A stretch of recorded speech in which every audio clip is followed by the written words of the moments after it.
Isang mapagpalang umaga sa lahat mga idol. So nais ko lamang ipakilala sa inyo itong tinatawag na luyang tapol. So kaya siya tinawag na luyang tapol kapag yung mura pa lang siya ay kulay violet yung kanyang suloy.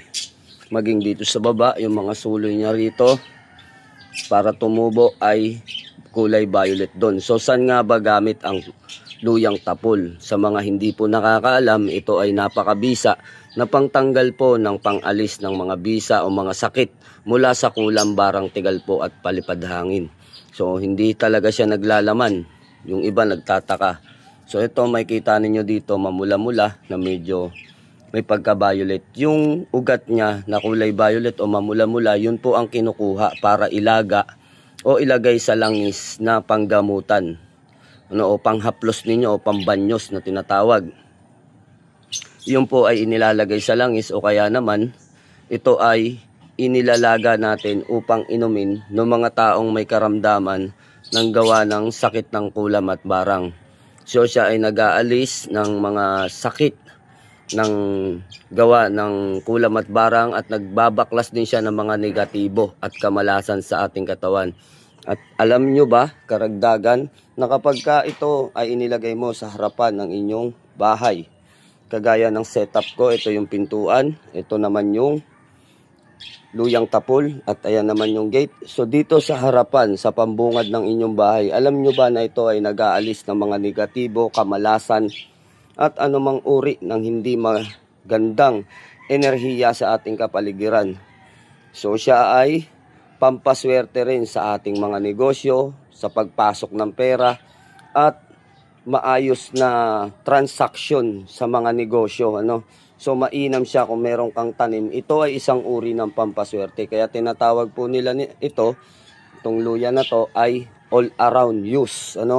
Pampaswerte na, panggamot pa. Sa mga hindi nakakaalam, ito rin ay gamot sa mga high blood. Kung kayo ay high blood, pwede nyo itong ilaga at inumin ninyo yung pinaglagaan.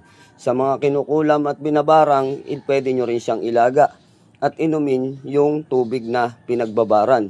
So marami siyang gamot at marami siyang bisa. Bukod doon, siya ay pampaswerte pa. Ngunit bihira lamang ito. Talagang ito ay napaka-rare mga idol at napakamahal ng bentahan nito sa merkado. Maging doon sa mga nagbebenta ng mga halaman. Alam nila kasi ito ay pampaswerte. Ilang bahay na rin ang napasok ko o napuntahan ko, na klininsing ko o nagkaroon tayo ng gamutan na may mga tanim nito, yung luya na yan. So hindi nila alam, iyan pala yung lunas sa kanilang mga karamdaman na gawa ng kulam at barang. So nakikita ko, tinuturo ko sa kanila yung pamamaraan. Sabi ko, ito na ang lunas sa gilid ng inyong bakuran. Ilaga nyo lang yan at inumin. Ayun mga idol, para lang nagdahilan. Maya-maya lang, kapag nakainom ka na yan, ay makakaramdam ka ng kaginhawahan sa iyong katawan at iyong pakiramdam. So ganun siya kabisa, ganun siya kagaling. Yung iba nga nito mga idol, kinukuha ito. Kinukuha yan mga idol. Tapos nilalagay sa plastic, nilalagay sa wallet. Kasi nga napakabisa niya na pampaswerte. At ilang mayayaman na rin na mga bahay-bahay at mga negosyante ang may sadyang tanim nito. At talagang totoo naman at napaka-legit na ito ay napakaswerte sa ating pamumuhay at sa ating hanap buhay.